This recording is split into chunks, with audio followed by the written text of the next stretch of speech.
Hello everyone, Coach Chris with WolfMoon Brewing. Today we're going to go over creating a yeast starter using the easiest and fastest method that I know how. I've tried other methods of making yeast starters, used them when this method isn't available using dry malt extract, and I'll make another video with that one.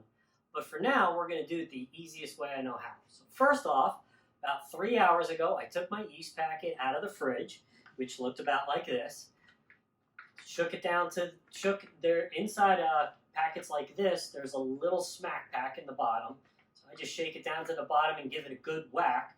Once you feel that's broken, shake it up, and I leave it out on the counter for the next 3 hours. And about every hour, I go up to it and shake it up just to make sure that everything is good and mixed in in the package. If you're using a vial, just take it out of the fridge and shake it up, and again, about every hour, shake it again. If you're using a pack like this is from White Labs, just take this out of the fridge and actually just let it get up to room temperature.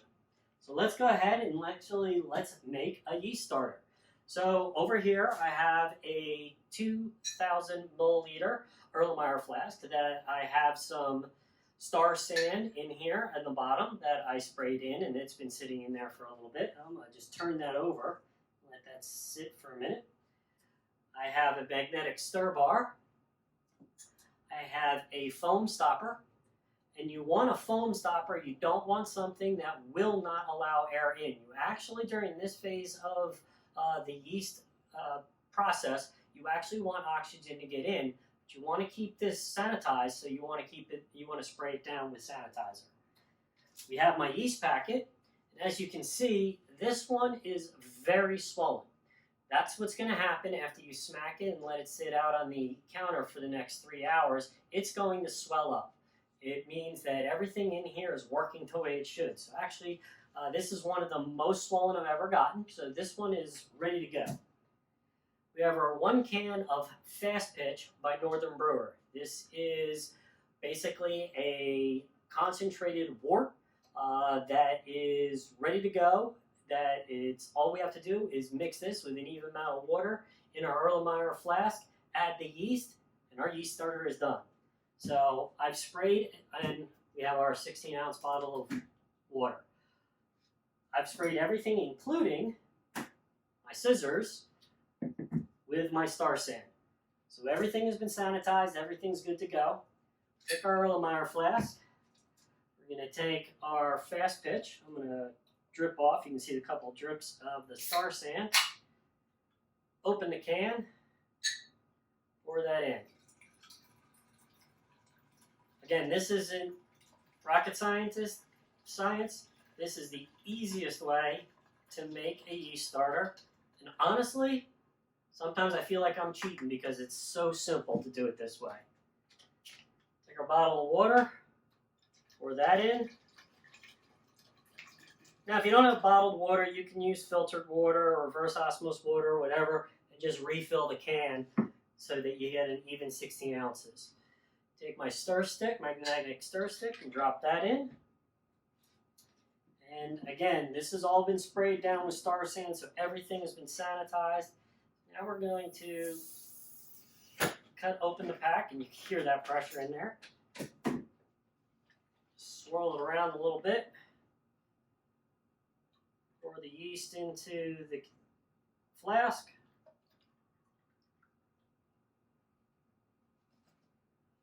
Okay, it's done. I'm going to give the foam stopper just another shot of Star sand. Put that in on top. And that goes on my stir plate. Turn on my stir plate. My stir plate that I use, it has 5 different speed settings. I set it on number 2.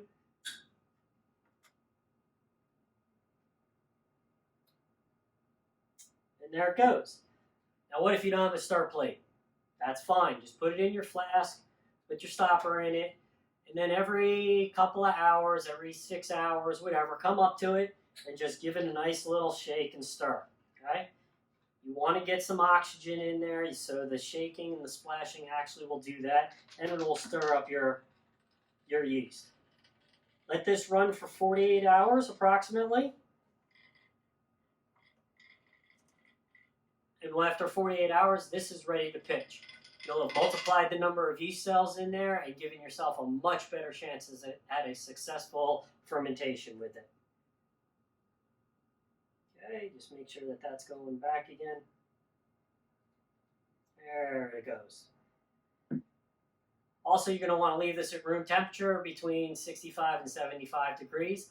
I personally put it in my fermentation tank that's at the same temperature that I will be fermenting my beer at. So this will get moved into my fermentation tank later this afternoon. If you haven't done so already, go ahead and click the subscribe button down below.